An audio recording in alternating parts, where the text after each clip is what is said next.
Good morning. Good morning. Good morning, everybody. I'm Ann Rossley. I'm with my dear friend and colleague, Kyle Harvey. We sell real estate in downtown Chicago, and we're excited to talk about what's going on because there's always a lot going on, right? Yes, yeah. Yeah, so it's time for Monday morning coffee with Kyle and Ann. You got your Cheers. mug? Cheers. I like your mug. That's a different mug. Well, and I have to tell you, well, that's because I'm in New York today, so this is in our place here. But Thomas brought this back from his trip to where did he go? But my son brought these back for me. Aren't they great? I Yeah, like a good big great. mug. Yeah, it's a Pendleton. They're a good size too. That's Mhm. what I like. Exactly. Thank you for noticing. Yeah. All right, so it is the last Monday in April, and we have talked about stats. And, I always hate these last days of the month because I don't want to say the same thing over and over again, right? So we're going to go really quickly through it. Everybody knows the basic premise. We have no inventory. Things are selling quickly. But I'll go through that. And then we're going to dive deep into single family homes. But before we get into the single family homes, we're going to talk about Near North, Lincoln Park, Lakeview, and Excellent. what's happened with single family homes over the last 11 years. Right. But before we get to that, you've got a great segment on our minds with stuff that's going on. So folks, buckle up. We've got a lot going on today. Yeah. It's All right. dropped in on Monday morning. Caffeine. Get ready to go. Okay, so here we go. This is the quick pull. Okay, single family homes, 150 new, 85 under contract. This is the first time in a while that we haven't seen the same number under contract that are new. So that means inventory is rising. So that's good. And you'll see that in the next slide even more. 84 closed. Typically April is the biggest contract month, if not March, in the year. And I think we're going to see that again this year. Let me go to the next slide and show you here. All right. So March versus April 1st through 28th. Let me get our cup out of the way. Although I love our cup, everybody, our Chicago Monday morning coffee cup. Okay. So far we've had 73 homes close. Wow. Yeah. Up 12% from last month.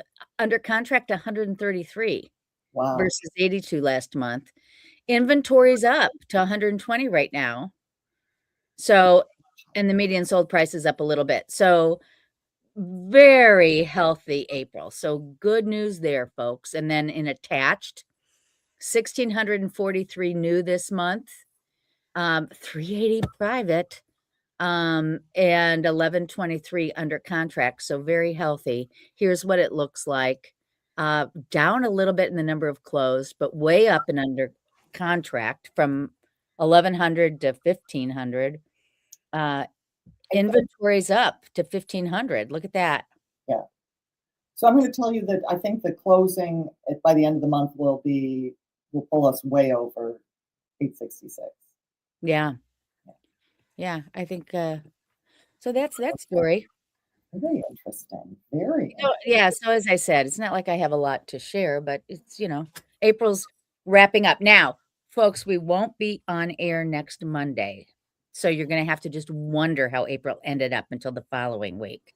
But we'll have better numbers by then anyway. Exactly. Yeah. Yeah, that's exactly right. Because people populate the MLS over the weekend and then on the following week. That is exactly right. If it closes on April 30th, you're not going to see it bubble up to the stats until the 3rd. All right. Let's talk about what's on our minds. What's on our minds, for heaven's sakes, people? So we've got 3 points to cover today. Number one is interesting. You and I have been sharing all the fights between Compass and Zillow, and this is another part of that. We'll talk about that. The St. Regis penthouse for sale. I have 11.5 million in between the cushions of my TV couch, right? Yeah. You're thinking about going and picking that one up, are you? It's beautiful. And interesting about how home buyers are viewing the coming and AI involvement in real estate. So I've got some data on that. That's interesting. All right.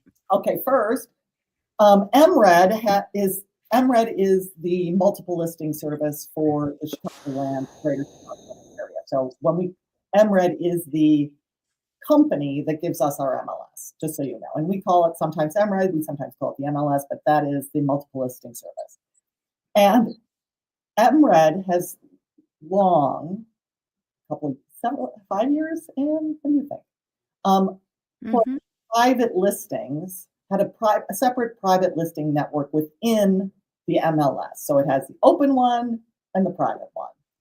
And only until last week, only the open one was fed to all of those websites, Zillow, Redfin, Baird and Warner, all the websites.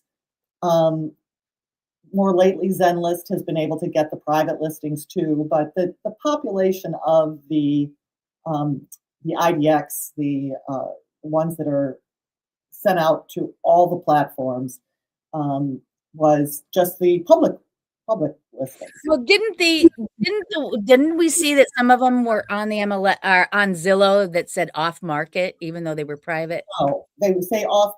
They may say off market, but they aren't the current listing. They're the old listing. Oh, okay.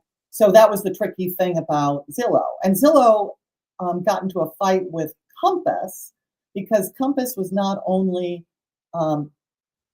having a strategy of keeping things on the private network around the country, on private networks around the country and in Chicago, but they also had something called coming soons that they were only available to Compass clients. And then other agents that they thought would be helpful to a Compass client. Right. So, through the top agent network in Chicago, things like that. They would let us know that they existed, but they existed on something called coming soon exclusives. Right. Well, MRED has negotiated with Compass a policy to open up membership to any state licensed agent in the US to become a member of MRED and to see all of MRED's active listings through MRED, through the MLS, Chicago's MLS, and the private listings. So, it costs them another MLS membership. If somebody in Maryland decides they want to have access to MRED, they can pay the Chicago-based, which is not insignificant people, but it's open to them. And in exchange, Compass is going to play ball with MRED and put its coming soon exclusives, the ones that before it was keeping entirely to itself and through TAM, on MRED, which I thought was a win for Chicago. It is a win. And what's interesting about this to me is there were lawsuits with all these MLSs over this private listing thing in Compass, but MRED never got involved in that because they had always had this private listing situation. So kudos to them for being on top of it and finding a way to work it out for everybody. And it's going to be interesting to see who now nationwide is going to join MRED. What do you think? I don't know. I don't know that many will find that helpful, but it might spur other MLSs to do the same. It might be interesting for the ultra luxury properties if, Yeah.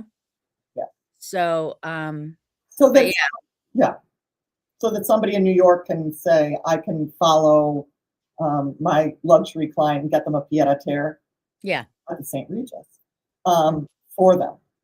Speaking of the St. Regis. Speaking of the St. Regis, well, here's my only concern. Zillow has not gone after MRED for its private listing network, which it keeps from Zillow. I mean, Zillow cannot get those private listings. I wonder if this relationship and sort of taking sides with Compass, choosing Compass's side, will turn Zillow rabidly against MRED. So that's still to come. Well, that's an interesting point. Yeah. I'll have to see what happens. All righty. The St. Regis. Here we go, people. Everybody likes a good looking property, huh? Look at that Jeannie Gang beauty. It looks like water. It's beautiful. So this is a custom full floor residence. Oh, here, I'm gonna go back. It's in this part of the tower. It's on the 76th floor. Do you see I can't see your cursor, so use your top words. one? See, there are actually three buildings attached to each other, and it's the top one, the tallest part of the building. Yeah, people, if you haven't been in this building, you don't know that you're going through these 3 units. You just go down the hallway like it's just one building. I mean, they are sort of, that's how the Sears Tower was built. That's how you build these super tall buildings. So this is the floor plan. I love a floor plan. Yeah. Look at it. That is a lot of activity of 5,900 square feet. So a couple that's linked to the Le Creuset company, the high-end French cookery company, are selling and this was a pied-à-terre. This was not their primary residence. This was their Chicago residence.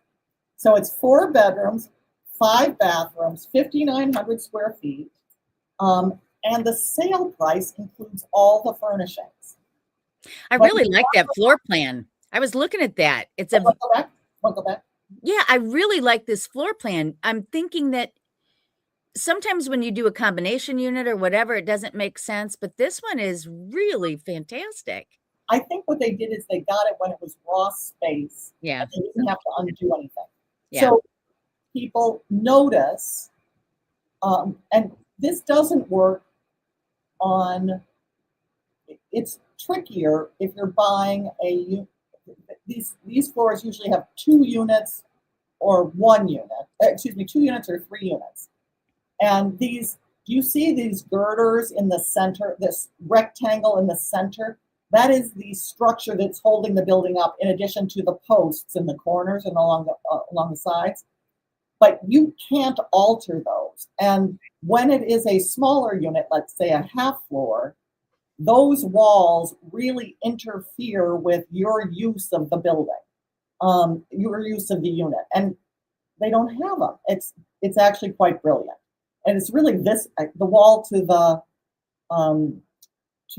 left side of your screen. Do you see the one that's the left side, not just circling the lobby elevator? The bedroom 4 wall. The bedroom 4 wall is actually very tricky for some units, but it's not tricky here.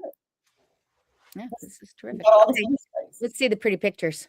Okay, so these are Armani Casa furnishings. So this is the kitchen with a kitchen table. This is the family room. Probably looking from the dining area we were just at. That's the kitchen, though. So this is really where this is. That's the dining, right? This is the dining room. And what I have to tell you people, you see this wall, this glass thing? It's not a mirror.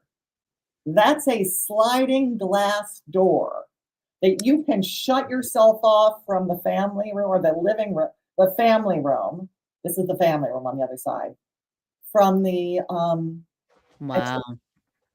And it goes away. It retracts. Oh, wow. And this is the other side of the dining room. And look there's this beautiful wine fridge. And on the back of that, so the living room is behind it. On the back of that is the living room with a fireplace. The fireplace is behind the wine fridge. Stunning. I sort of don't like the fact that everyone's backs are to the water, but okay. You're right. You organize things differently in this living room, but still, all of these furnishings come. This is the office. Isn't that lovely? That is one slab of Italian marble.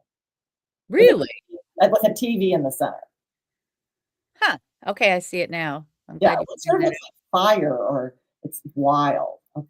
Yeah. This is the primary bedroom. There is no room for art in this. You really can't have. Oh my gosh, the lakefront is your art. The lakefront is your art. You have to accept that.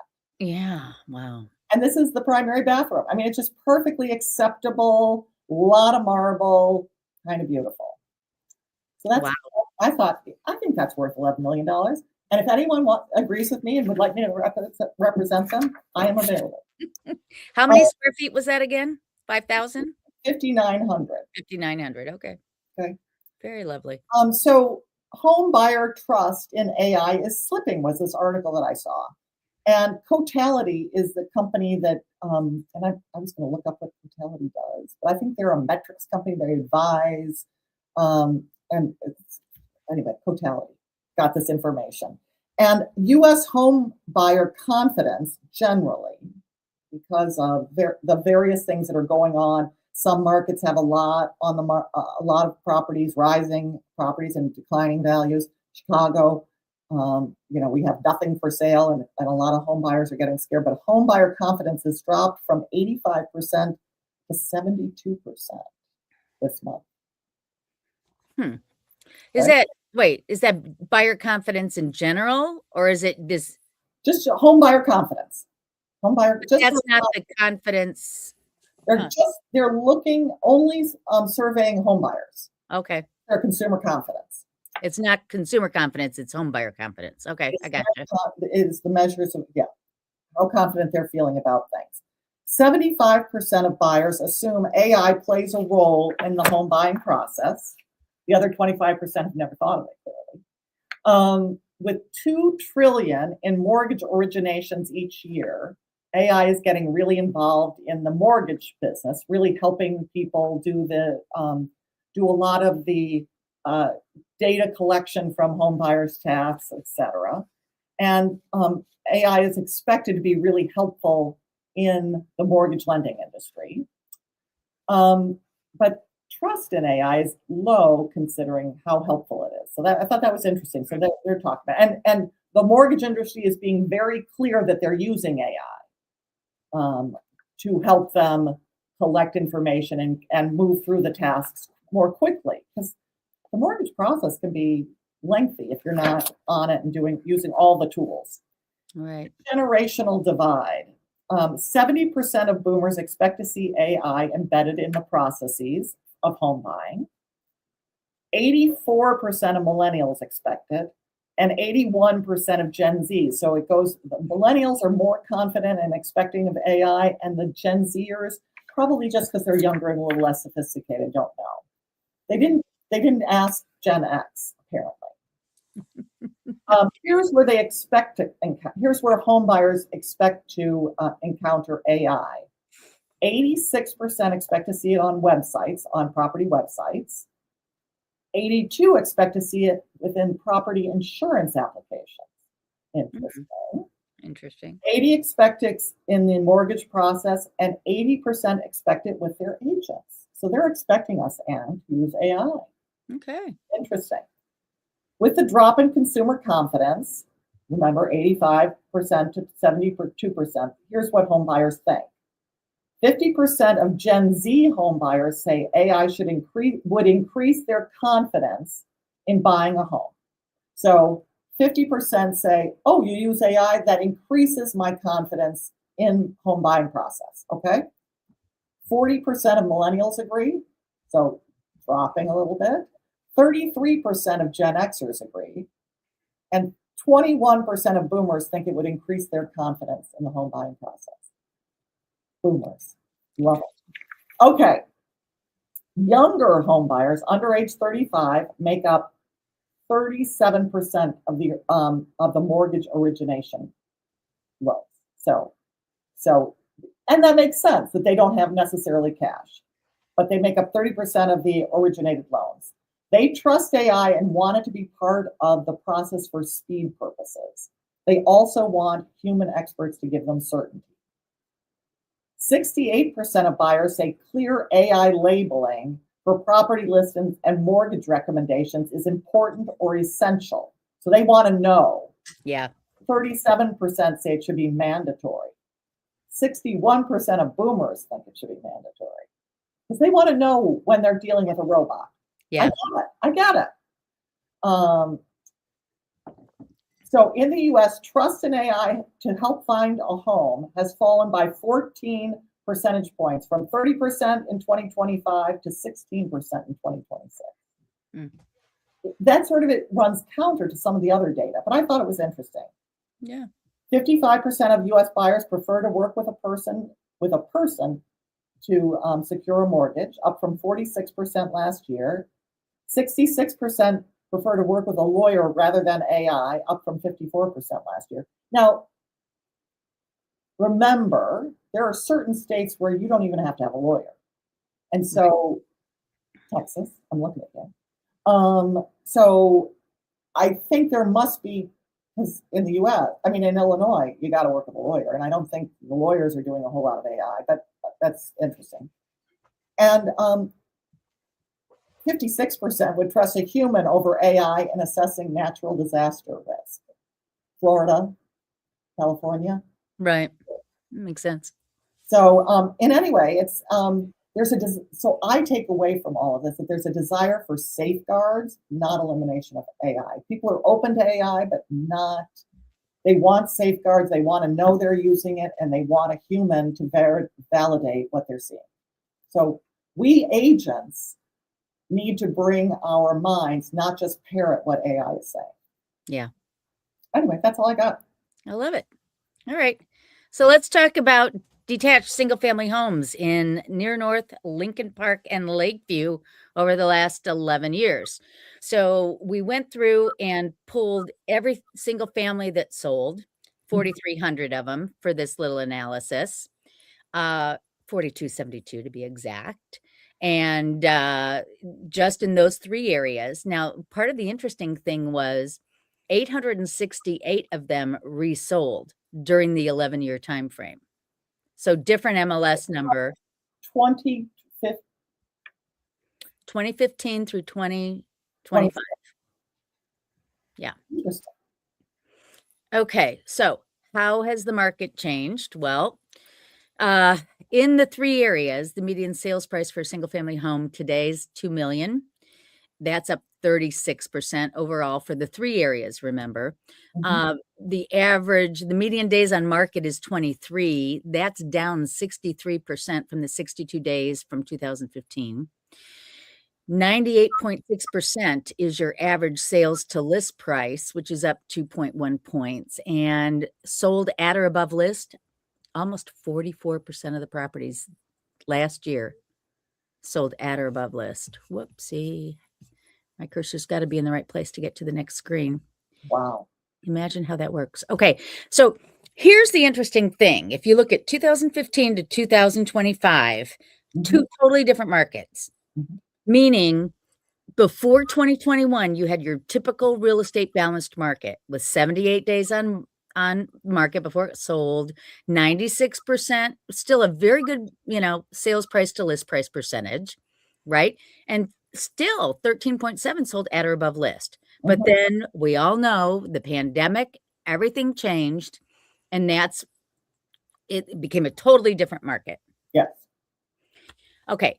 So this slide says 2017 inventory peaked,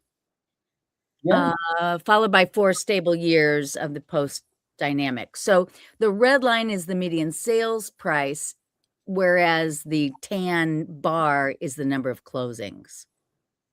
You with me? So the median price went up as the number on the far right of the graph, those bars are lower because we had fewer sales, basically, is what it's showing you.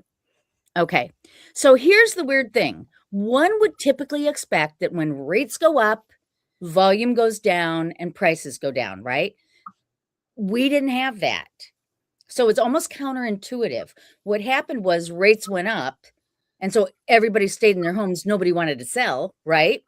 And so that created this shrinkage of inventory. And because of the shrinking of inventory, that's what caused it all to go up. Make sense? Yep. Okay. So see, there's where it goes. Volume surged 50% when rates fell. Okay. So here's a look at the 3 different neighborhoods. And I'm going to go back. When rates really fell, volume also surged because people went crazy. People wanted to change. This was the pandemic. Yeah. People went crazy, wanted to change, and everything seemed really free. So they wanted out of their condos, remember? And there was nothing else to buy. People started just buying property out of just, I want to move. I want to do something. I want to spend money. Right. No, truly. Yeah. No, yeah. And it was free. Go ahead. Yeah, properties, rented rates made it essentially free. Okay, so here's where it starts to get interesting with the three different neighborhoods. Yeah. So if you look at Lakeview, total sales of 1692, Lincoln Park 2219, Near North only had 361 single family sales over the 11 years. So Wow. Near North in 2015 was already at 2.15 million median sales price. 11 years later, 2.33. So it only went up 8%. Whereas Lincoln Park and Lakeview started at 1.3 and 1.6 and then went up to 1.8 and 2.1. So they were up 39%. Okay. Nobody So was taking an old worker's cottage and turning it into a McMansion. and see, we're going to talk about that. On the near north side. But you were doing that in Lincoln Park and in Lakeview. Go ahead. Yeah, that's exactly right. So, yeah, to your point, that gold line is Near North. And again, when you have fewer units happening, you're going to get weirdness in the statistics. Yeah. So, okay, so here's Lakeview, a million point 85, 444 per square foot, 29 days, and 45% sold at or above list. Right now, Lincoln Park is the strongest at 2.21 median sales price, $516 per square foot. They sell in 14 days, 48% sell over list price. Oh, one thing to note, Lincoln Park is your basic Chicago neighborhood. Whereas, and we'll talk about this in a minute, but you've got the brick single family homes. The wood cottages, you've got everything. Yeah. Near North, they have the most square footage, but they're smaller lots. So they're much more vertical single family homes than the other two neighborhoods. So 162 days is the median market time. Okay.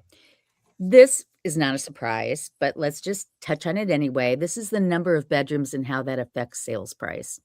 So the larger homes obviously sell for more, but they also take longer to sell. And the 1 to 2 bedrooms on the left, those are the tear downs. So that's basically lot price on the left side there. And here you go. Bigger lots cost more. 3,150 square feet, by the way, is the standard city lot in Chicago. So that's between the second and the third bar. 25 by 125 is the standard lot. Mm-hmm. So your bigger lots take more time to sell. Okay, this is kind of fun. It's a little difficult to see if you're. Cool. Isn't that cool? Yes. So brick and stone and limestone command the highest price. Not a surprise. Other material is that tan line before the other red, which is brick. It basically says, and I'm guessing that's probably hardy board. What do you think? New construction hardy board is the other material? Yeah. Yeah. Or it's mixed brick and wood and hardy board. Yeah, that could be. Yeah. But right, aluminum vinyl frame, they're selling at a lower price. Yeah. Okay, so check out the schools here. Mm. Isn't this interesting? So the first bar, the tan bar, is the median sales price of a home in each of the various school districts. The red bar is today. So tan is 11 years ago, red is today, or maroon is today. Mm-hmm. So Lincoln Park was not the highest price before, but it is now. Ogden, because it is in the priciest neighborhood of the city, hasn't really appreciated, but it's still up there. Mm-hmm. Oscar Mayer's also Lincoln Park. Nettelhorst was one of the two big winners, Nettelhorst and Ravenswood. And isn't that interesting? Not a surprise, it's East Lakeview. So when people were leaving Lincoln Park looking for a good school that they could afford, they ran to Nettelhurst. Yeah. Alcott is Lincoln Park, East Lincoln Park. Burley is Lakeview. Ravenswood was a big winner. So the one that surprised me is Blaine. Tell us about that. Why is that a surprise? Because Blaine was always the school district everybody wanted to get into when my kids were younger. And it's the Southport corridor. It's right on Southport there at Grace. Great school. Maybe just because I don't know why the price appreciation hasn't gone up there. I'm just confused. Prescott to the left of that is the school that's at Ashland and Wrightwood. So Mhm. it's actually west of Ashland there, in that pocket by Menards. Anyway, that's gone up a good bit. Maybe Anyway, Blaine was already I think that's it. Blaine was already fine. one people wanted to go to. Yeah. 2015, because this is between 2015 and so it's not that much time difference. Right. Yeah. Right. But for those of you who aren't so familiar with Chicago schools, these are all schools that parents are very happy to put their children into, and they will move to these neighborhoods to be in those school district. Ravenswood, 20 years ago, my clients wouldn't go to, but it's a different story today. But that includes Ravenswood is in the old I'm drawing a blank. Graceland West area. Well, it's also that area that I always call Ravenswood. It's in Lincoln Square. It's right where they all come together, where Lincoln Square meets Yeah. Uptown meets Edgewater. Yeah. Anyway, so this chart basically says if you're new construction, you're going to sell for more quickly. And if you're vintage, you're going to sell for more quickly. But if you're in like the 60s, 70s, not so much. That's not a surprise, right? Mhm. This talks about the pricing window. The big increases in price and the big volume occur in May, June, July. Again, that's closings, Yeah. right? And we're talking about how today, April, was a big contract month. Yeah. So again, not a surprise. So Okay. aren't you finding that closings are happening in much shorter time? It used to be 45 days was really standard, and now it's like 30 days is I standard. am seeing that. I don't have any data. I'll have to look into that, but you're right. Anecdotally, I would totally agree with you on that. Yeah. All right. Pure appreciation is 2.3% per year. Now, we got to talk about this slide. This is using the resales. Yes. And you made the point and you were spot on. Yeah. If you look at the far right, that maroon bar, that's the appreciation on more than 2,000 square feet. It's basically the property that was torn down, rebuilt as new. Obviously, it has the most appreciation, right? Yeah. But if you take a resale within the 10 years, well, unless you've transformed it in a way that is transformative. I mean, unless you've really redone it in a way that changes it from a nice house to a luxurious house. Yeah, it's not. You're not going to get appreciation. You got to invest. Exactly. So this chart shows new build premium. Basically, the cost per square foot for new builds versus older homes that are 15 years or more. So, but now I think because of the shortage of properties, people are taking homes now that they have to redo because there's just no other inventory available. Oh, wait. Oh, you know what? I don't have a slide that shows this. What? Tell us that. This was the most interesting thing for me. Do you know what was the biggest return on investment for any improvement in a home? I don't. Extra half baths. Interesting. So so on resale, these are for the resale properties. If you put an extra half bath in, it'll cost you maybe $20,000 to put it in, but the return on investment's $80,000. Isn't that interesting? People do want their guests to be able to go into a bathroom that is not a family bathroom. Exactly right. And the other thing is, you get some of these historic homes, like the one I had, remember, on Mohawk? Mhm. There was no powder room on that main level, and the objection buyer after buyer after buyer was, "I have to go upstairs or downstairs to go to the bathroom," and nobody wants that. Every buyer was like, "Where do I stick in a half bath?" So, I haven't talked to those buyers, but I'm gonna check in on them. Find out where they put it because they probably did. Yeah. Exactly, but I thought that was interesting. So, anyway, some of this is not that, like, earth-shattering. A lot of it confirms what we already knew, right? But, And it you and I know these things, but our audience doesn't necessarily know. So right, it is important to them. And, I've got some people thinking about taking a half bath out, and I wanna say, they wanna put something else in there. And I was thinking, you may regret that. But right. listen, it's all how you live. And yeah, Well, and that's it too, you know what? I think it's important for people to understand appreciation on your home is not a guarantee. And you and I talk about some of these standard things like price per square foot or whatever, but there are anomalies. absolutely. And you're right. You got to love where you live. And if you live differently than other people and you're going to be there a long time, enjoy. Enjoy. But also, what also happens is then they say, well, why hasn't it appreciated? You're like, look, you made it your own. And Right. you're your own buyer. Exactly right.